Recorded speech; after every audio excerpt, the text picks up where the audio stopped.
Welcome to the Love Lab Podcast, the place to be for honest and real talk about relationships and sex. Whether you're a man or woman, single or a couple, this is the show for you. I am your host, Kevin Anthony, and I am here to help you have the relationship of your dreams and the best sex of your life.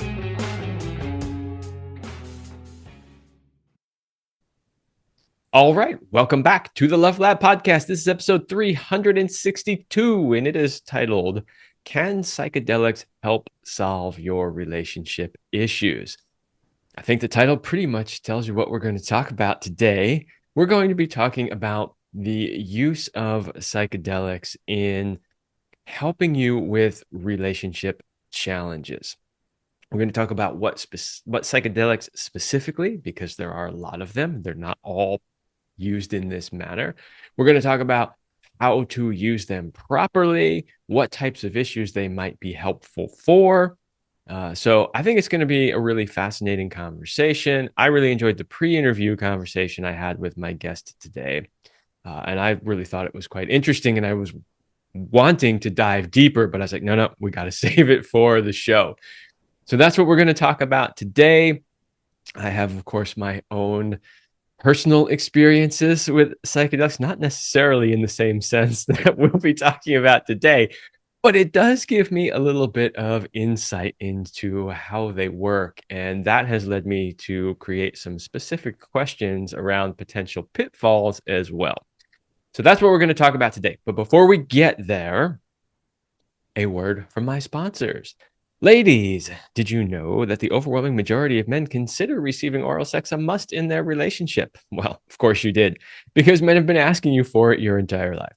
But do you feel confident in your ability to give great oral sex? If you tend to avoid it because you don't feel like you're good at it, or if you feel that you are pretty good at it but want to get even better, then my new BLOWJOB Mastery course is for you. I have teamed up with the amazing coach Reed Duong of Eternal Love to bring you a practical and easy to follow course that is guaranteed to increase your confidence and skill when giving oral sex to your man. In this course, you will get all the secrets to mastering the art of oral sex with a step-by-step instruction and multiple live demos. Go to sacredfemininearts.com/BJ Mastery.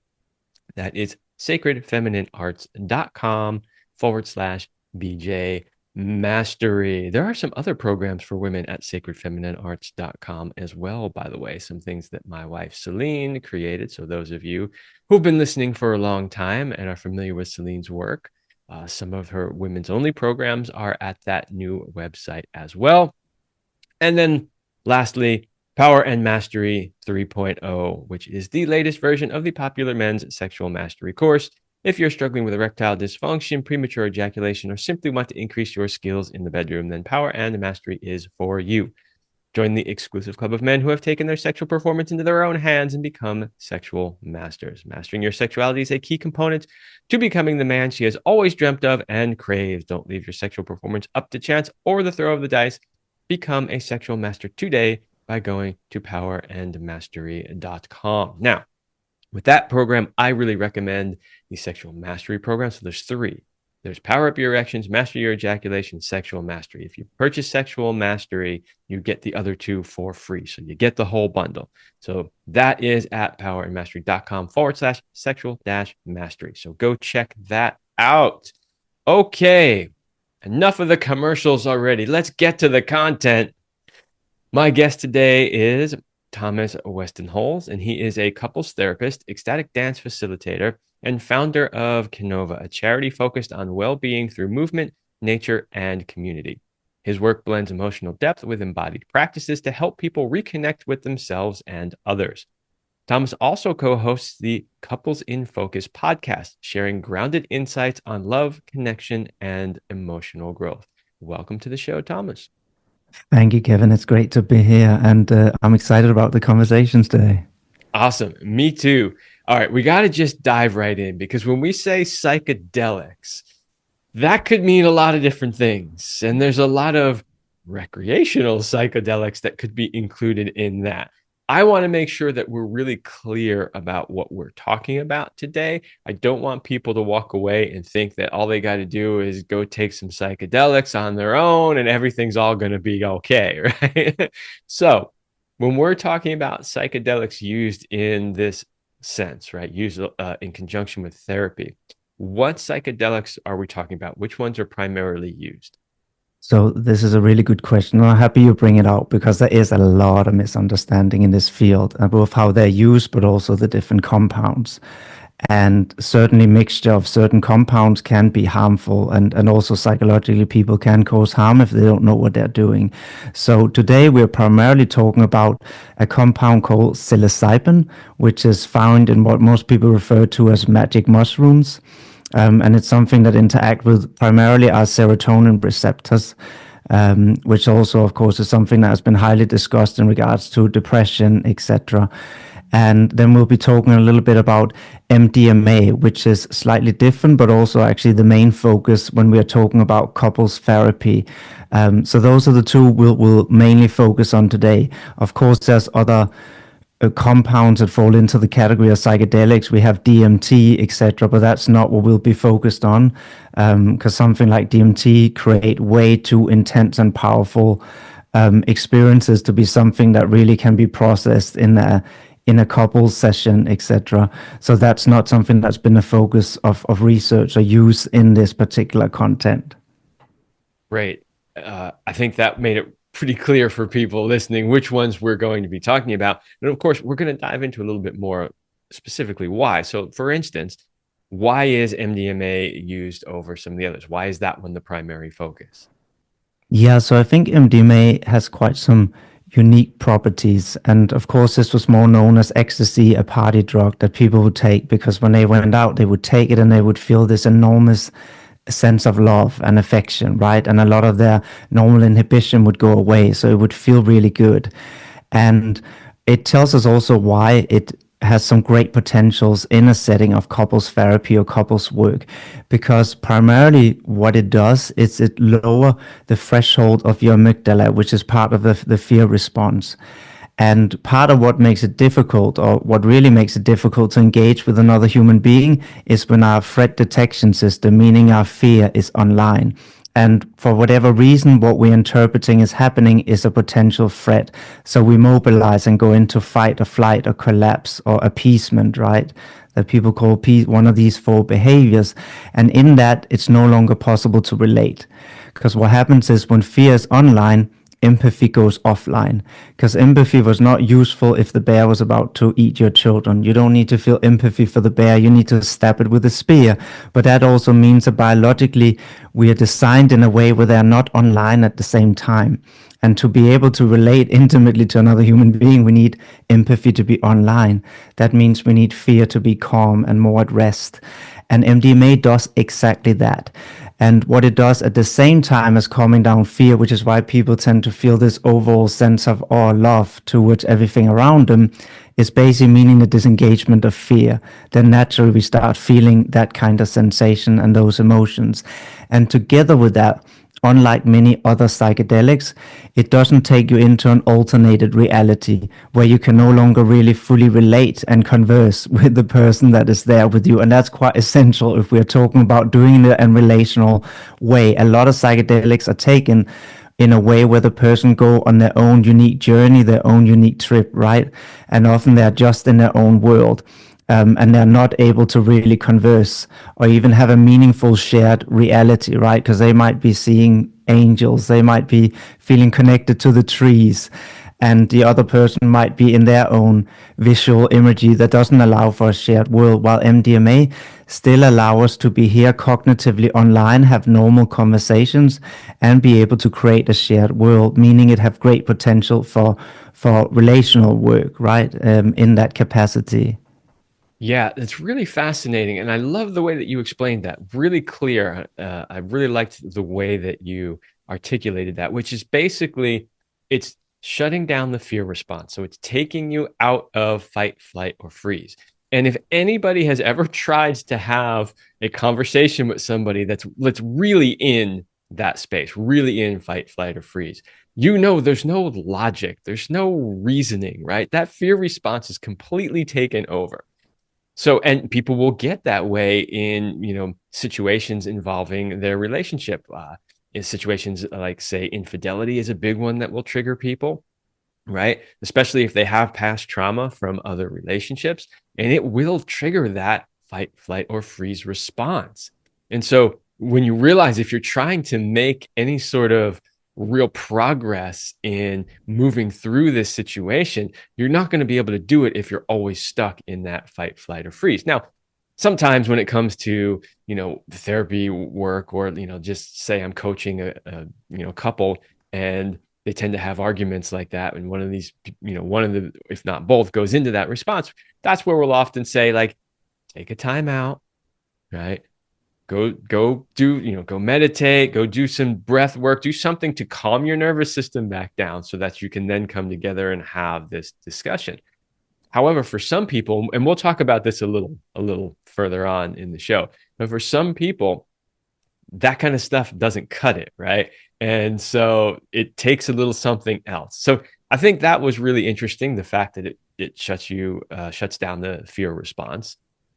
The other thing that you shared that I think is really interesting and worth just pointing out again for the audience is that it doesn't put you in a state where you're so far out of reality that you can't be present in the moment and still have a conversation. That is a pretty, I think, amazing combination that this substance can do. The fact that it can get you out of that, but still keep you present enough to have a conversation, that's pretty amazing.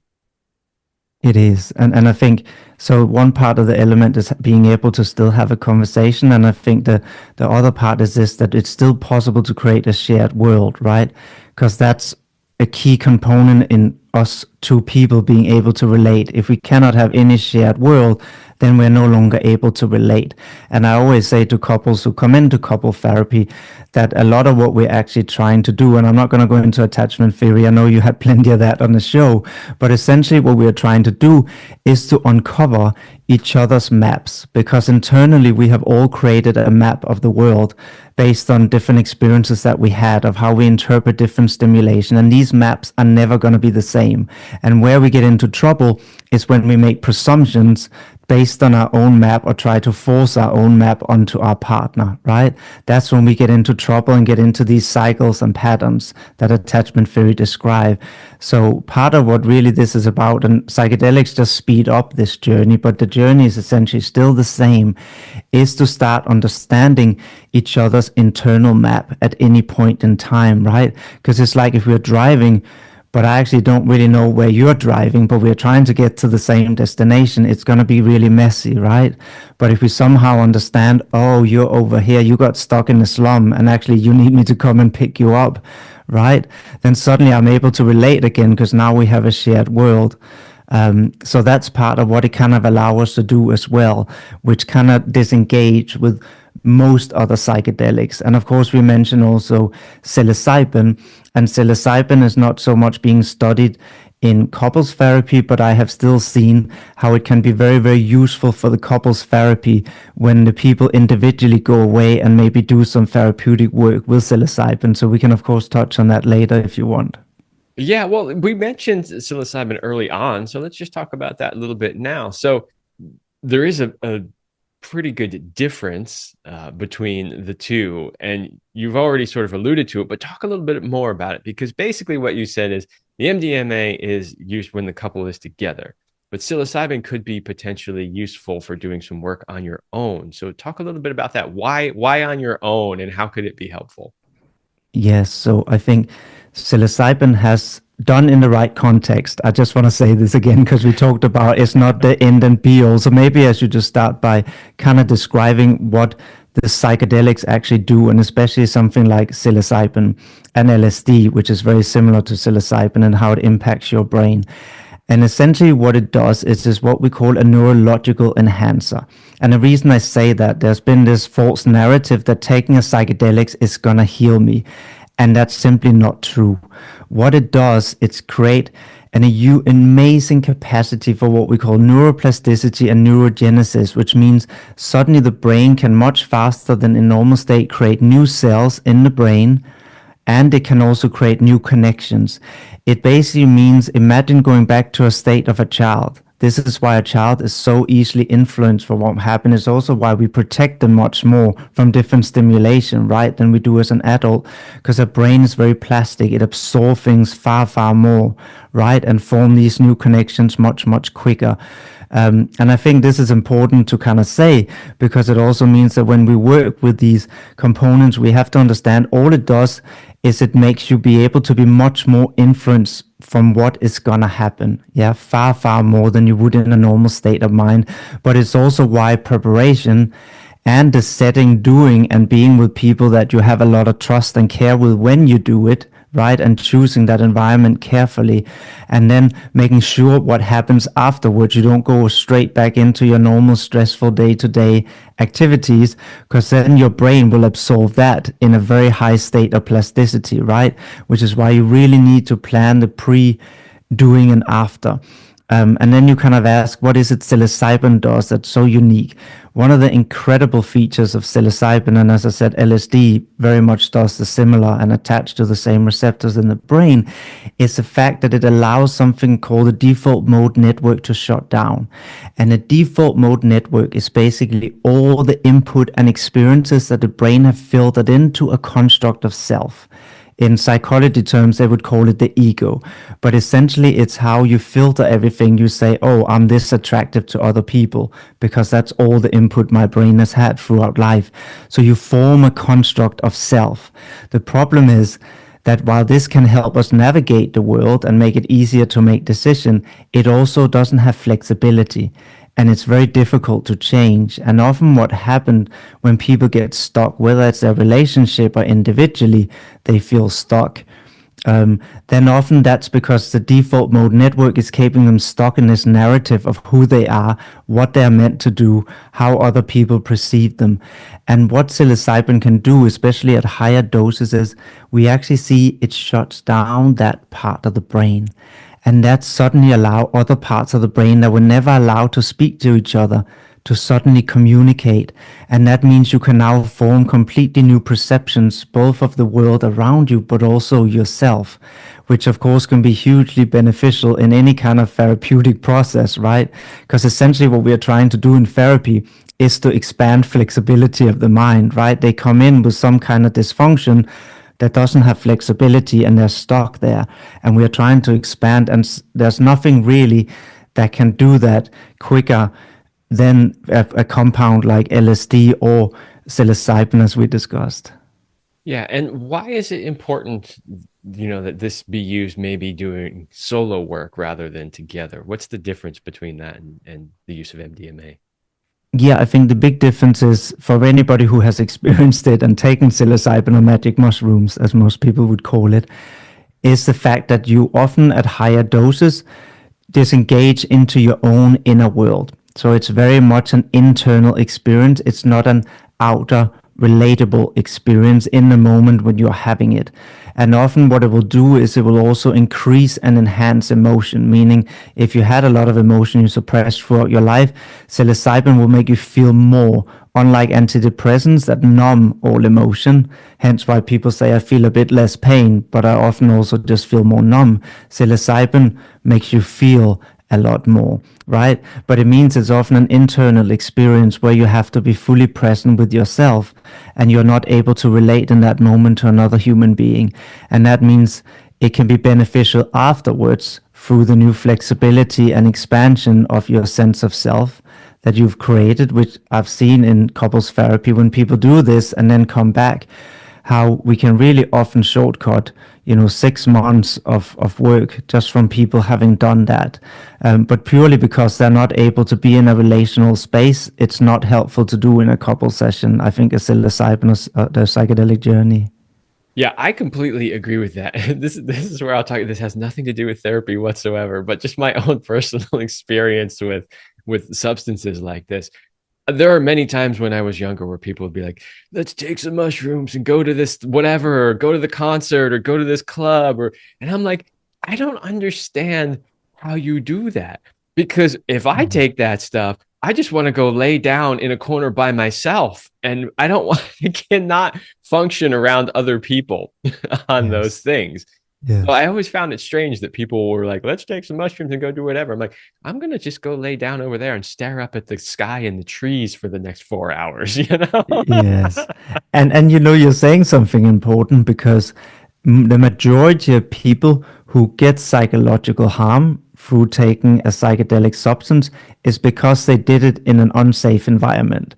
A perfect example of what you just said. Pretty much everyone I've ever met who had some kind of disruptive experience where they suddenly had emotional or different issues afterwards, psychological issues, was because they'd done it in an unsafe environment, like a festival, at a party, or with random, 10 random people at a house party. And suddenly their nervous system got overwhelmed and scared, right? And because they were again in an environment where they weren't that safe attachment, it became very disruptive. Because again, we have to remember it's not a healing component in itself, it's an expansive component that will allow you to feel more of anything. And it also means that if suddenly you feel unsafe, you're going to feel that a lot more intensely. Hence, again, why the preparation is so important, and to not just do it at random with strangers at a concert or at a party or whatever it is. Yeah, and that makes total sense the way you explained that. So, I am not an expert on psychedelics at all. I know a little bit here. I've had my personal experiences, but I've never really taken the time to sit down and like study how they work. But when I listen to you explain how they work, I go, that makes total sense. That is exactly what I have personally experienced in my life. And the way you explain the fact that when you're on something like psilocybin, it makes all those inputs like more intense. So yeah, of course, if you're on that and you're out in a club or a festival or something, and something happens, you're going to feel that so much more intensely, right? Yes. And you're potentially, you can tell me if you agree with this or not, but it seems to me that you might be potentially uh, sort of implanting that negative experience deeper into your psyche as a result. That could be really harmful. And you absolutely are, because in that moment, the brain is exploding with new connection. And even if you scan the brain, you will see the enormous system of firing. When a brain on LSD or psilocybin is scanned, you will see there's one part, the default mode network shut down, but the other parts just flower up and explode into activity. And it's almost like taking something like psilocybin, create a hyper connectivity. It's almost like we have all these defenses, right? Where our brain filter out things, we detect threats, we have all these ways to engage and filter out the world, right? And all the things that's happening. Now you're basically turning up the dial of connectivity all the way up to 10, right? To max, which is why you have to be so careful what you are around in that moment, right? It's very unwise to be in an environment where you don't know the variables, where somebody might suddenly go crazy and start screaming, or you suddenly might perceiving hostility, because you're going to feel that instead of at a normal 2 when your brain was filtering out all this, you're going to feel that at a 10. And as you said, it's going to be integrated even more, right? So this is why I always say to people who come and say, oh, I'm thinking about doing this, I said, that's great. If you want to do this, don't rush it. Please take the time to sit down and plan. Be aware, what is it I want to do with this? What do I want to achieve? Maybe journal a bit beforehand, right? Plan what's the environment I'm going to be in. Or maybe I could be in a place with nature where I can get calm if suddenly I get stressed, right? Who do I want to be there to support me? Somebody I really trust would be a very good idea, right? Somebody who knows how to calm me down. What do I do if I get too stressed? There's ways I know I can bring myself down by putting my hands in cold water or whatever it might be.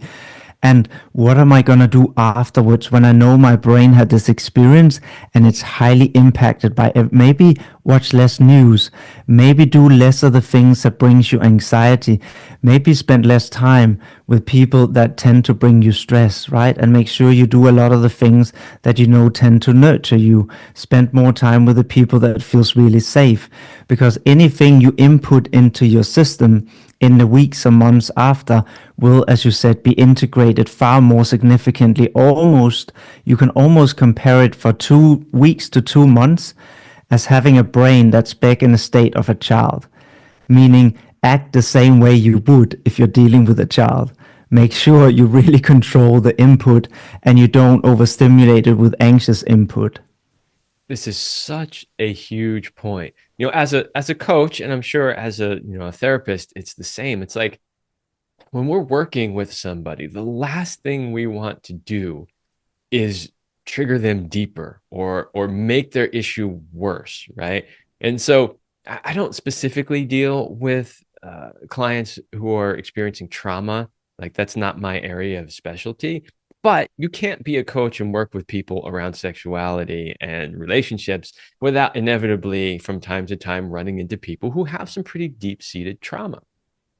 There are things, of course, that we can do to work on that. And my biggest concern always is no matter what we do, we can't re-trigger it and make it worse, right? That's always a concern, always making sure that we're not re-triggering it and making it worse. And so I want to kind of say that because it's so important for people to understand if they're listening to this and they're going, ooh, this might be a good idea. Please make sure that you do it properly because the last thing you want to do is make your situation worse, right? Yes.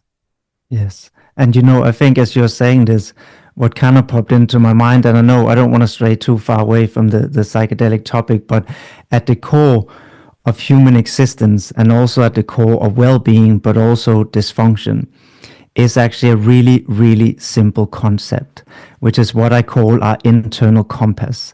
And the way our brain is structured, you can say we have three different ways of processing what's coming in. One is the one we're all very familiar with because it's very focused on in our society: cognition, thought, logic, right? And that's what's cultivated, that's what's valued. So most of us are quite familiar with that. And it's what we tend to go to as our comfort, right? And men more so often than women go to their logic, right? We want to problem solve. That's where we feel comfortable. That's where we've been valued our whole life. And then we have the emotional system. And often you hear people talk about, oh, there's good emotions and there's bad emotions. There's these ones I want to feel and these ones I don't want to. Yeah, I want to avoid them, whether it's grief or anger. But actually, I think if we start understanding biologically why we have emotions, we'll relate to it differently because emotions is a compass and they were all biologically developed to bring you back on course. So let's take anger as an example. Anger was biologically developed for you to stop something that's harmful for your organism. And anger is a mobilizing energy that would allow you to stop that. Yeah, to put a force in to push against. So that means ignoring your anger is actually very harmful because the longer you do that, the more you steer off course, right? Sensation is the same. If you're cold, put up a jacket or go indoors. If you ignore that, you're going to start shaking. Eventually you get sick, right? So we have these three systems: sensations, emotion, and logic. And actually, this is a beautiful, amazing biological organism designed to constantly bring you back on course. As your ship start to drift off course, oh, the problem is when we have learned for various reasons to ignore this system, right? And that's what we call trauma. Trauma is essentially learned that we have to ignore this internal compass. Maybe we had to caretake our parents. Maybe we had to people please. Maybe we had to suppress it because it felt too overwhelming as a child. For different reasons, we learn to ignore this compass. And that's pretty much all dysfunction, anxiety, depression. It all comes back to the people are no longer listening. And eventually the organism have to turn up the signal so loud that you have to listen, even if it has to make you physically sick and collapse, right? And again, this is where psilocybin or psychedelics come in as very useful, which is why I mentioned this compass, because often it forces you to come back and notice these signals again that you have found all these different strategies to avoid, whether it's smoking, drinking, being on Netflix, whatever it is, right? We have all these strategies to ignore the compass when we don't think it feels nice.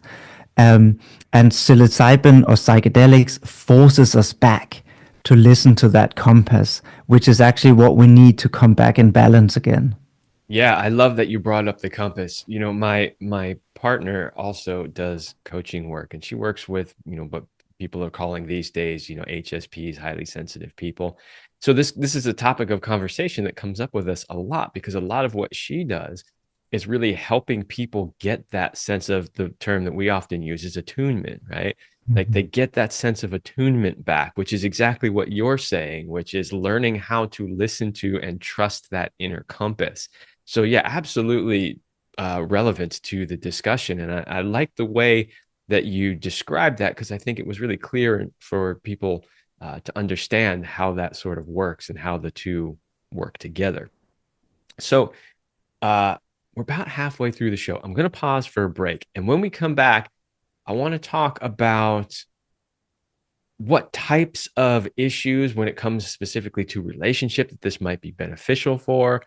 I want to talk about, you've mentioned a few pieces here and there, but I want to talk a little bit more about the proper planning and the aftercare and some of the details around, how to really do this properly. So we'll do that just on the other side of this short break. Are you a couple? Are your relationship and sex life where you want them to be? Are there changes you would like to make but just don't know how? Maybe you think there is nothing that can be done. If you are not 100% happy with where your relationship or sex life is, then get help today and change your life. Go to kevinanthonycoaching.com/couples and schedule a strategy call with me today so we can map out a strategy to get you where you want to be so you can have it all your way. Go to kevinanthonycoaching.com/couples and book your strategy call today. There is so much that we can do to get your relationship and sex life back on track. And I have a huge range of tools available at my disposal, not only that I personally use, but also that I can recommend to you. Things like we are talking about today. While I don't personally do that, I can have resources such as Thomas to recommend to you. So there's a lot that we can do. So check that out, kevinanthonycoaching.com/couples. Okay. So we've been talking a lot about the substances, how they work with your brain, and all of it. I mean, it's fascinating, by the way. And I think you did an amazing job of really making it easy to understand for people. Let's start to sort of land the ship a little bit. In other words, let's bring it a little bit closer to the topic of relationships. What types of issues that people are experiencing in their relationships might this therapy be good for? Yeah, I think that's a really good question. And I don't want to touch too much on the attachment, but I can't fully avoid it. That's fine. You can talk about attachment this styles all you question we're want. getting. So I think what we tend to see is that the places where it can be really helpful is when people have got to a place of stuckness. And stuckness basically means that there's no longer, let's call it emotional capital. So you know how we have a bank account where we put money in and we take money out, but so do we also in a relationship have an emotional capital. Let's call it an emotional bank account. And every time we have experience together that are bonding, we are kind of making an emotional deposit, right? And every time we have fractures, conflict, tensions, we're drawing out.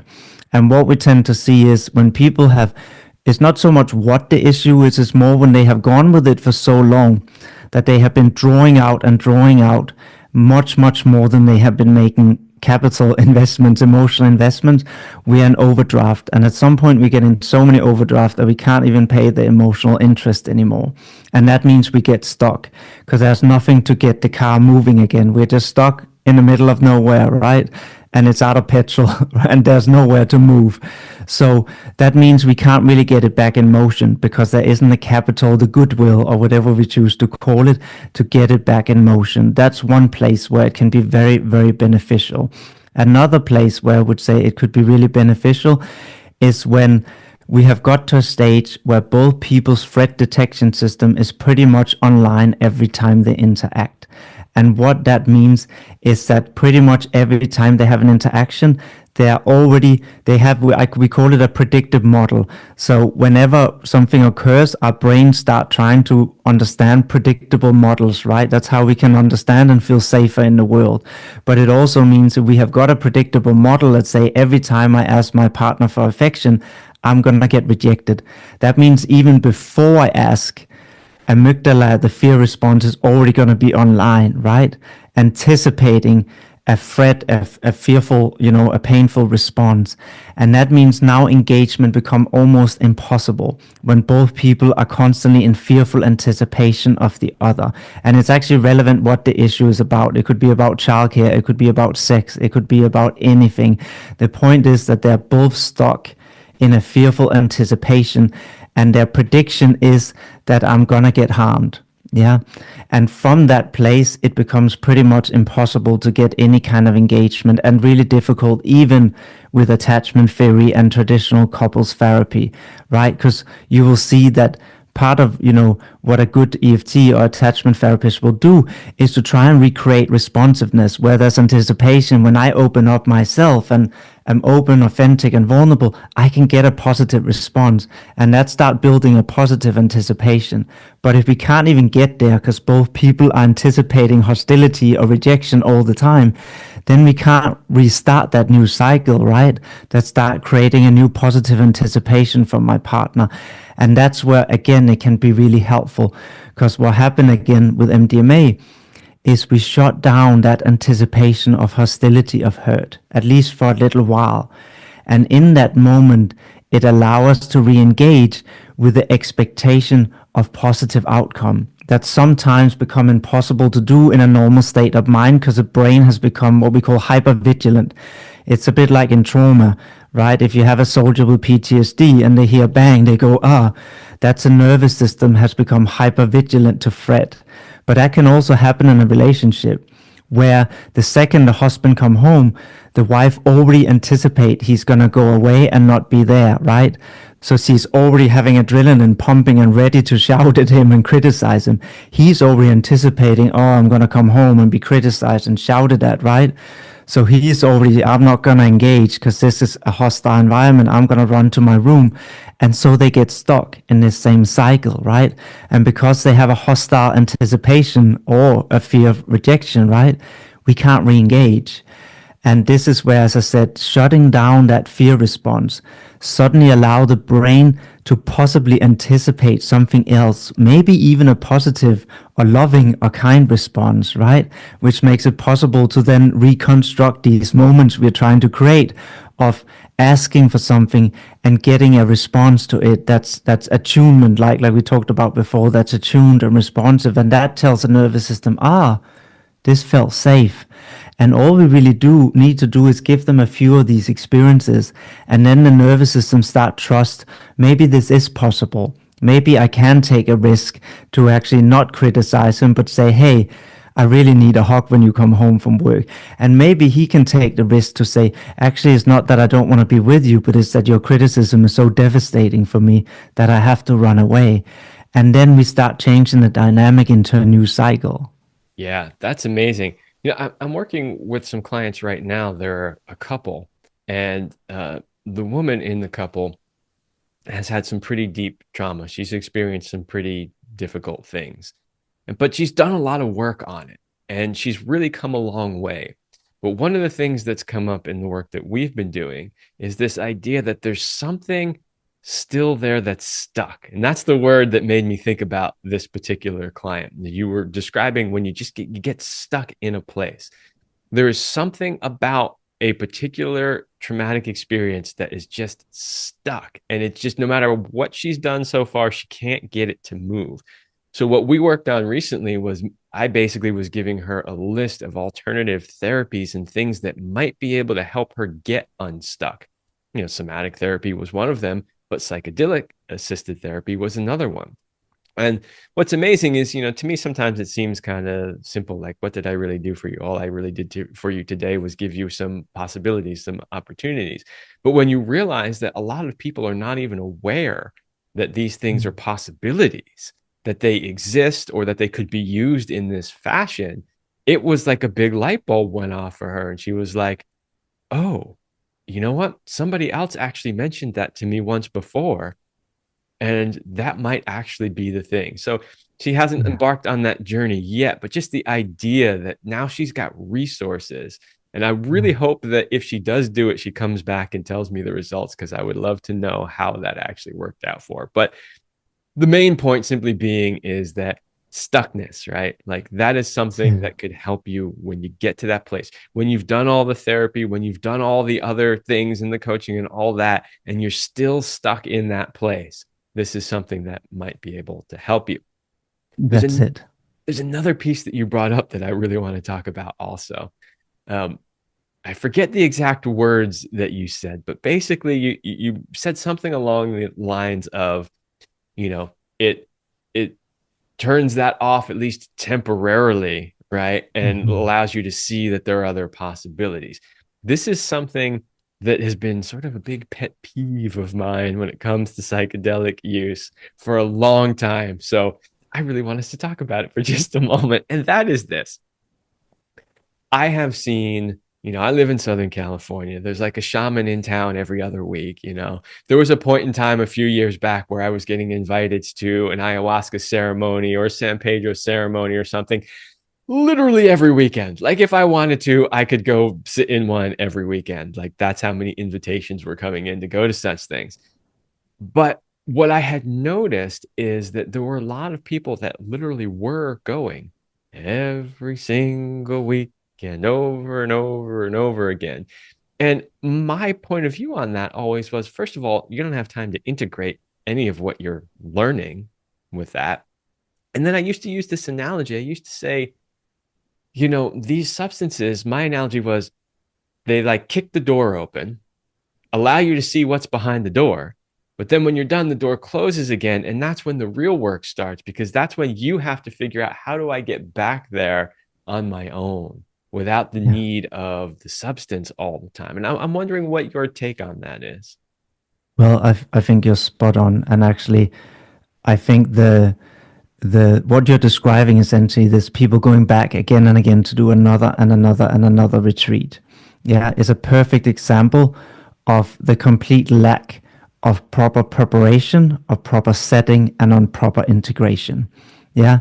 And this is why, again, and I cannot say it enough, as psychedelics on its own is only a neurological enhancer. It does not automatically heal. So just going back and again taking a psychedelics isn't suddenly going to make all your issues go away. It's the fact that it allows a possibility that with the right input, we can rewire your brain in an exceptional fast way, and in a way we simply can't do without psychedelics. And this is why doing it in this way, and this is what all the research have found, that the key component, yes, the psychedelics allow change to happen much, much faster, and especially this default node network, the sense of identity shutting down, allow change and flexibility and new possibilities in a way that we can't do in other ways, right? But it still only works with the right preparation, with the right setting, and with the right integration. And a good example, I can mention this guy that I knew who done this in a way where it worked really, really well. And he can be a good example for why it worked really well. Because he had been an alcoholic for 20 years. He lived with anxiety disorder since he was a small young child. And I worked with him in therapy on this, right? And what he kind of did is he said, hey, I want to try and do this, right? And I said, well, at least then do it safely, right? Prepare properly. So we talked a lot about what were these attachment wounds that had happened, right? How was it to have had an alcoholic mother who threatened to take her own life, right? And how that had brought on this enormous sense of anxiety of never knowing, is mom suddenly going to be dead? And feeling the guilt and shame, is it my fault, right? And having to live with that terror. So he had a good understanding of what was my attachment trauma. Then you can start planning for, okay, how do we engage with that during the experience, right? And a way you could do that was he could look at old pictures of his mom that would reignite that. Of course, that can also be very, very difficult and bring up very difficult emotions. So we have also talked about what were some safe places that you have. And then we found pictures of safe memories and safe people that we could also look at to try and calm down again. We've talked about, what was needed for a safe person to be there. He said, I really want my wife there. Yeah, she's also a therapist and she's really well trained and she understands psychedelics. So she could be there too. And in a moment of distress, when he was curled up, when it was painful for him and it was so overwhelming, he could have a re-experiencing of a new attachment that felt to him like the embrace he always wanted from his mother when his wife came in and lay in bed and just held him. And it gave the opportunity of what we call reenactment, a re-experiencing, but now in a completely different context, and where you actually get the response the nervous system always craved but never got. But this takes a lot of planning, and it means everybody needs to know what to do at what moment, right? It needs the support cast to be briefed and planned, etc., etc. So it's not something that can just happen by you going, and especially not on a retreat where people don't know this, and they're also not going to be with you afterwards. So it's important that people that are there doing the experience are also there with you in the journey afterwards as part of the integration, because we know that the key component in change is a felt sense of safety. So that means we also know there have to be safety in the relationship for any change to actually happen. And there isn't if you go to some random shaman somewhere that you've never met before, right? And you also don't have them there afterwards. So there's no new attachment being formed. But if we can do that like this guy did, while the brain is firing at full cylinders and integrating that fully into the whole organism, bodily, somatically, emotionally, but also logically, right?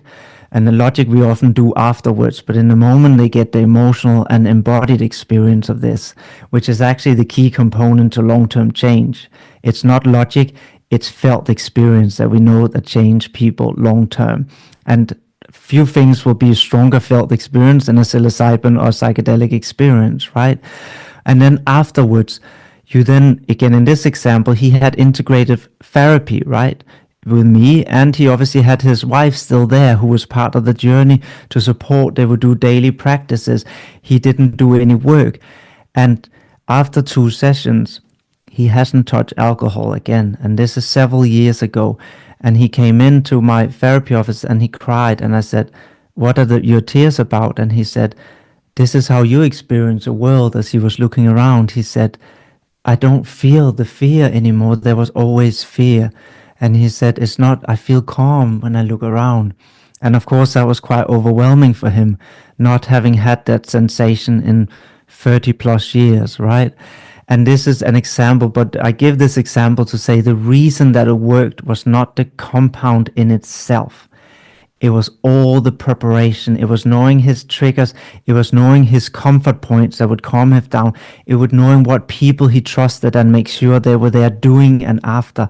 It was making sure that there were not stress factors in his life afterwards, but that instead he was surrounded by nurturing events, people that would constantly continue to reintegrate this new thing in his nervous system, right?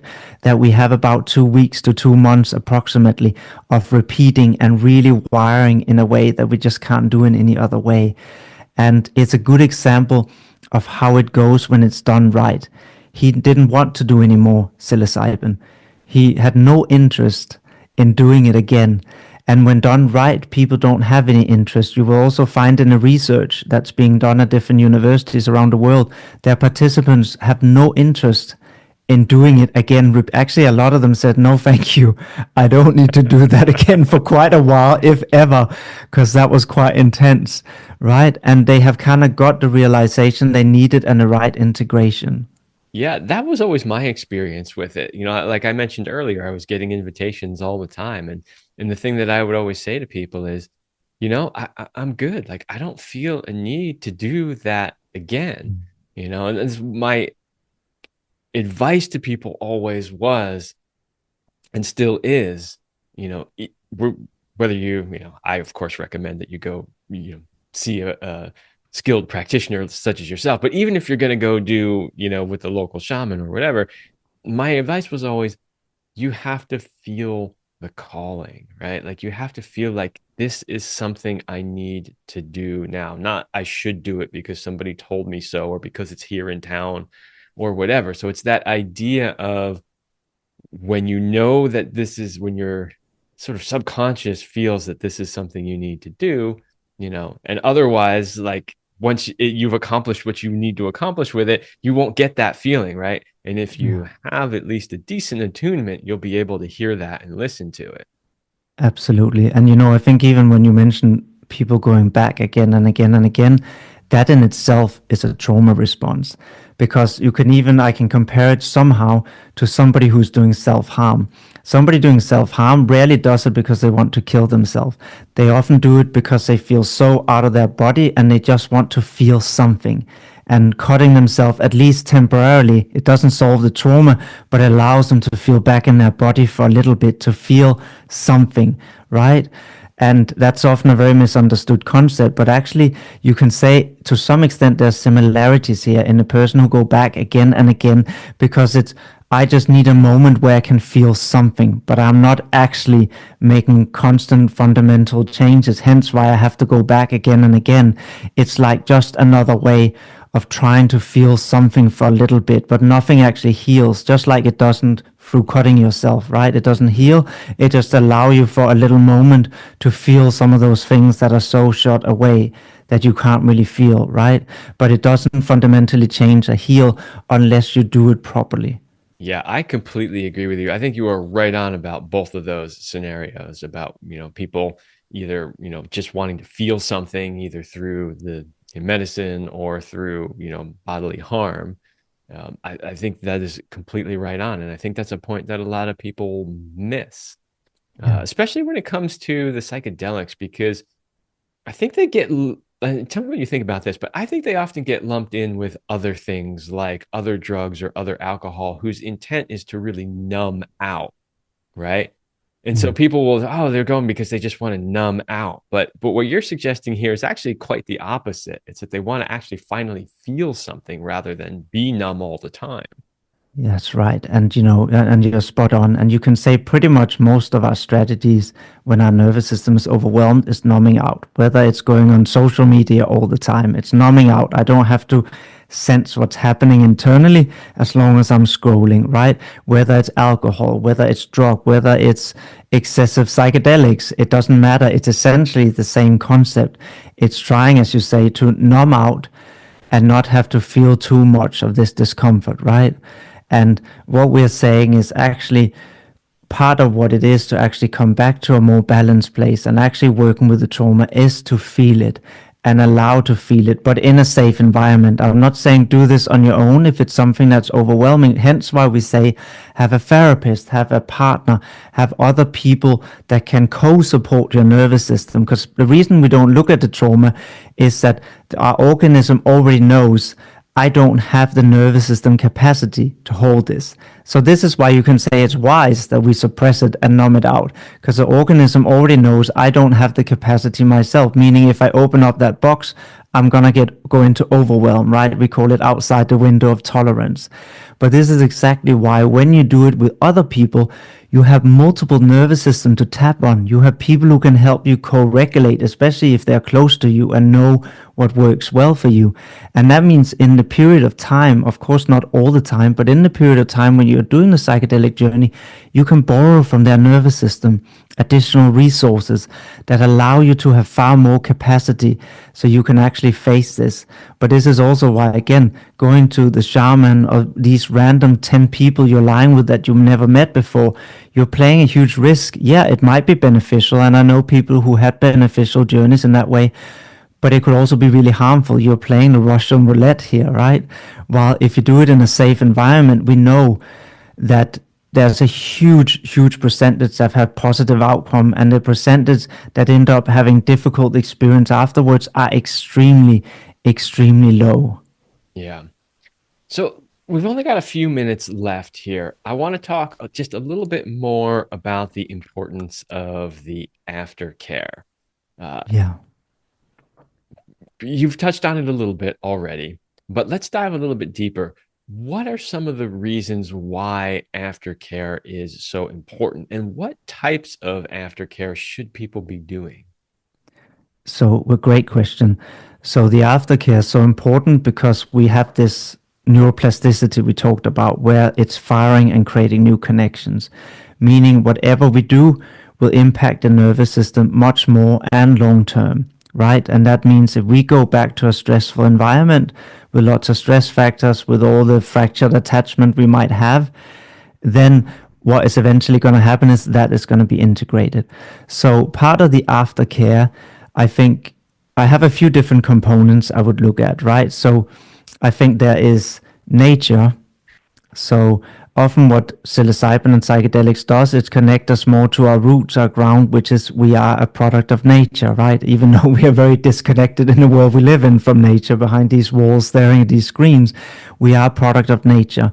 And there's a lot of evidence and research that nature in itself is calming and healing, right? In Japan, they prescribe forest bathing for people with or who has depression as a treatment, as antidepressant treatment, and it's really, really effective, right? So there's something inherent and calming about being in nature. Go lie on the grass, go for a hike, go whatever, hug a tree. I think people do that a lot in California, and that's actually very beneficial in so many ways, right? And research validate this. So spend time in nature is a really key component, right? It can be really beneficial to start journaling down some of these things that has happened, to be able to not just have it internally but externalize it, right? And then you can kind of view it from a distance. I would say social contacts is a key component. So really, really plan who you spend time with. Ask yourself, who are people who make me feel calm and nurtured? Those are the people you want to spend time with. Who are the people who makes me feel quite stressed and dysregulated? Those are the people you don't want to spend time with, at least in the following months afterwards. Reduce contact with that. That's a social contact piece, right? So we have nature, social contact. Then look at touch. Touch is a key component also to create safety. If you think about a newborn baby, what is the very first way they learn to feel safe in this world? They're being held. It's through touch. They don't have any logical, they have no language, right? The very first way our nervous system learn to regulate and feel safe is through touch. So it's so ingrained. And of course, I realize some people with trauma have learned that touch is dangerous, right? But this is again why I say, do this with safe people, people that you trust, people that don't feel dangerous. And then we can start having a new integration of touch. And if you feel safe with touch, it's still very calming and soothing. So get a lot of touch from people that you trust, that feel safe, because that will also integrate into your nervous system and tell the body this is safe. It's safe to be in this body, right? It's safe to be here. The world feels safe. And the last part I would say is exercise. Make sure you move. Make sure you get a lot of movement in there, whether it's hiking, running, swimming, it doesn't matter. But integrate movement, right? Because it's one of the best regulator of stress that we have available to us. And the reason we have a body and not just a head sitting on a stick is that we were meant to move. We often forget this because we sit on these chairs, there at the screen, then we go to the sofa. We forgot that the reason biologically we got this body is that it was meant to move, right? And so part of any reintegration is really having movement. What I would do when I did my own journey was go on a lot of hikes, exercise in nature element, and then I would sit and journal or paint out my experience, right? To have some creative outlet for what I had experienced. And then I would make sure to have a lot of social contact and also get a lot of touch. And these elements together made sure that there was a really smooth integration, and at the same time blocking out all things I know that was big stress factors for me. And that allowed a really safe integration that meant that, and I've only had 2 experiences myself, but they were both so profound and long lasting that I have no need, to go out and have more because I did it in this way. Yeah, absolutely. What are maybe some things you shouldn't do in the aftercare? Because you gave us all the things you should do, which is great. And I'm glad that you started with that. But are there any things people should really make sure they avoid in the aftercare phase? Yeah, absolutely. So, of course, taking further psychedelics, also taking drugs, taking alcohol, avoid spending time on social media, because social media primes your dopamine system and addiction system by constantly giving you a small boost of dopamine, which makes the brain have less attention, right? Hence the attention deficit disorder that most people are being diagnosed with today, which is very much a created condition, right, for what we do. So try to not do this. Try to spend more time in stillness, in slowness, and to not use any other compounds that kind of are stimulants, right? Whether it's coffee, alcohol, whatever it might be, any of these stimulating compounds that we tend to use, I would try and at least numb down to the bare minimum. And just be again aware that anything you do impact yourself more. We should not spend time, as I said, in stressful environments. So be really mindful, especially not being around people that are very stressful for you, right? Just say to them, hey, for a couple of months, I'm going to be away, so I won't be in contact very much. And just take a time out. If work is really stressful, see if you can reduce it a bit, right? Or maybe get a little bit of leave for a couple of weeks can also be really, really beneficial. So take away all the things that make that knot in your belly come, right? Or that tension in your chest or your throat, everything that creates a stress response in your body, right? And it's good beforehand to write that down. Get rid of all those, at least for a while. Yeah. I remember you were just reminding me of a funny story. I remember doing an ayahuasca journey years ago, and I was still working in corporate, and I had this big, really highly stressful corporate job. And I can't remember if it was a Friday or Saturday, but I took the Monday off. At least I was smart enough to do that. But I remember it's now, 2 or 3 days later, and I remember sitting there at my desk in my office going, what the fuck am I doing here? I'm like, I can't Mm. do this right now. Yes. I had to figure out a way to make it happen, but I was just like, oh my God, I should not be here right now. Yeah, but what a beautiful realization, right? Because that's you listening to yourself and Yeah. kind of realizing. And I would say one last thing you said, what not to do. Don't make any major life decisions in at least I would say 3 months after having done this, because you need to come back and stabilize first. And often what we can see is that people go off and do some journey maybe on their own, and they have this big experience where they feel they are whatever, an angel or a different being, and they are called to go live in nature. And that's fine if you still feel that way after 6 months, but don't come straight back and next week break up with your partner, leave the kids to go live in the forest because that's what you experience. Wait until things have calmed, the neuroplasticity had calmed down, and you had a chance to integrate. Then you'll have more clarity about what it actually is that you want long term. So don't make any major life decisions right after taking a psychedelic. That might be the most important advice you've just given. I have literally watched people do those exact things that you said. Another thing, and we talked about this in the pre-interview that I've seen too, is outside of the clinical setting that you're describing, when I've watched people go and do these out in ceremonies and stuff, Yeah. they're single and then they meet somebody. Right. Yes. And they're in this huge open heart space and they're the most amazing person ever. And they dive in fast and deep. Right.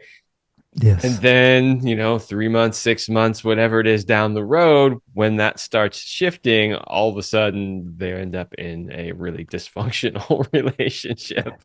That is spot on. And that's why I would even say, while often the setting I'm talking about often is more done individual, right, with a therapist. But if people do it in these settings where there's other people, then again, you're spot on. Be mindful that what you're feeling in that moment doesn't necessarily have anything to do with that person, even if it's very, very intense emotions, right? It's you having an internal process, which is very easy to project onto some other person that is there, right? And feel that they are now the one who is this big love and gonna make you feel great. So again, it comes back to what we said. Don't make any big, even if you meet someone who's amazing, you know what? If they're that amazing in your life partner, your soulmate, whatever, they're still gonna be that in 3 months. Yeah. So chill out, slow down, don't make decision. And if this is a person that you are meant to be with, they're still going to be there in 3 months. You don't have to rush it. Absolutely. Great advice. All right, Thomas. We are slightly over time, and that's perfectly fine. But I do want to make sure that I give you an opportunity to tell the audience about your work and where they can find out more about you. Yeah, of course. Thank you, Kevin. So they can obviously find more on coupletherapy.earth, which is my website, and also the podcast Couples in Focus is on there. So I primarily work with couples. I'm creating an online course for couples to help them how to implement attachment theory. And of course, I work with people online and in person to try and break these different cycles they get stuck in, and how to create a new cycle where they have what we talk the positive anticipation of each other again, right? Predictive model. So that's primarily what I do. And if people want, I would recommend, go listen to the podcast and hear if that's something for you that resonates. So yeah, thank you. It was great to be on the podcast and great questions that you asked today. Well, thank you. And I want to thank you for coming on the show. I thought you did a great job of really explaining the substances and the way they're used in therapy, the things you should do, the things you shouldn't do, in a way that was just really clear and really easy to understand. Because I know that this is a topic that can be confusing to people. There's so much really misinformation out there because it's been blended in with the recreational use and all that.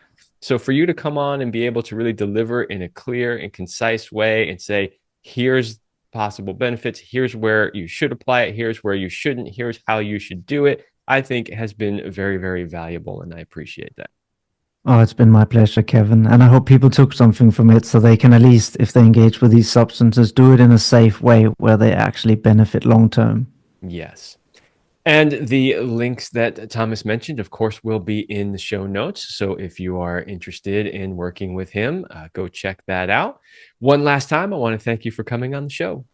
Yeah, thank you, Kevin, and look forward to hearing your next episode on the podcast. All right, everybody, that's all the time I have for this episode, and I will see you next week.